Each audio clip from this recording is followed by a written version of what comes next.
আমি মোহাম্মদ শহীদ, সাবেক যুবদলের সমাজ কল্যাণ বিষয় সম্পাদক ছিলাম, কৃষক দলের সদর থানার জয়েন্ট সেক্রেটারি ছিলাম।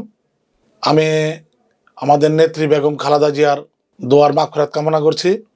আমাদের প্রাণের নেতা জিয়াউর রহমানের দোয়া ও মাগফিরাত কামনা করেছি। আমাদের তারেক জিয়ার সুস্থতা কামনা করছি। বাংলাদেশে 16-17 বছর পরে এই আন্দোলন সংগ্রামের মাঝে গণতন্ত্র ফিরে এসেছে আমাদের দেশে। এই জন্য আজ সারা বাংলাদেশ নির্বাচনের দিকে এগিয়ে যাচ্ছে। এই নির্বাচনটাকে বানচাল করার জন্য কিছু কিছু মহল উঠে পড়ে লেগেছে।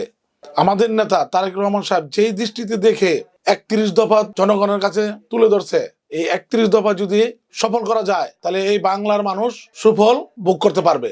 এই জন্য আমি মনে করি অতি দ্রুতই নির্বাচনটা ঠিক সময়ে করাটা উচিত। আর যারা এটার বিরোধিতা করছেন এবং নির্বাচনটা চাইতেছেন না, এটার দিকে না তাকায় দেশের ভালোর জন্য আমাদের নেতা তারেক রহমান সাহেব যেভাবে নির্বাচনটা করতে চেয়েছে, সারা বিশ্বের মানুষ তাকিয়ে আছে তারেক জিয়ার দিক। আমি 71 যুদ্ধে যেতে পারি নাই, কিন্তু খালেদা জিয়ার ডাকে, তারেক রহমানের ডাকে এই 17টা বছর এই ফেসিবাদ স্বৈরাচার শেখ হাসিনার বিরুদ্ধে আন্দোলন করেছি। গণতন্ত্র উদ্ধার করতে যে যা যা করণীয় আমাদের নেত্রী বেগম খালেদা জিয়া সে পিছু হাঁটেনি। তার দেশ ছেড়ে দিতে বলছেন, সে যায় না আমাদের ছেড়ে। কেন যায় না? উনি আমাদের মা কখনো পারে না সন্তান রাইখা চলে যেতে।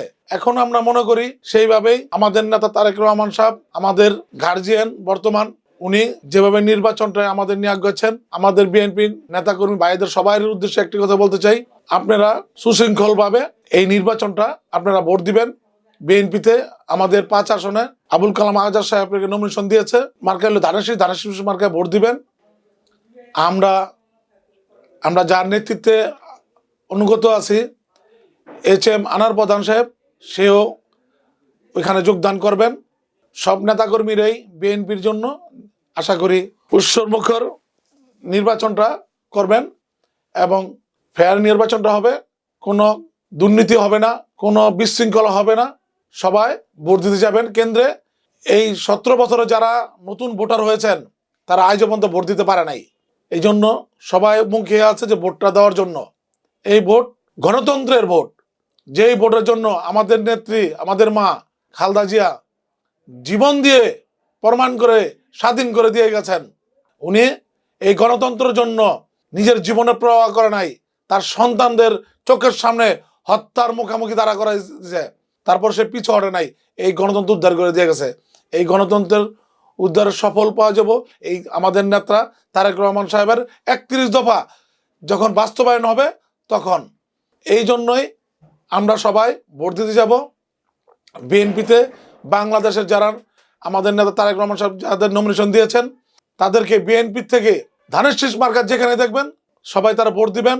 এবং আমাদের জোটের যারা আছেন, যারা জোটের থেকে নির্বাচন করতেছেন, তাদেরকেও ধানের শীষের মনে করেই ওই প্রার্থীকে জয়যুক্ত করে নিয়ে আসবেন।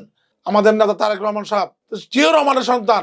জিয়াউর রহমান যখন হাল ছাড়ে নাই দেশের, এমন তারেক রহমান সাহেবও সে আমাদের হাল ছাড়বে না, সে আমাদের নিয়েই এগিয়ে যাবেন।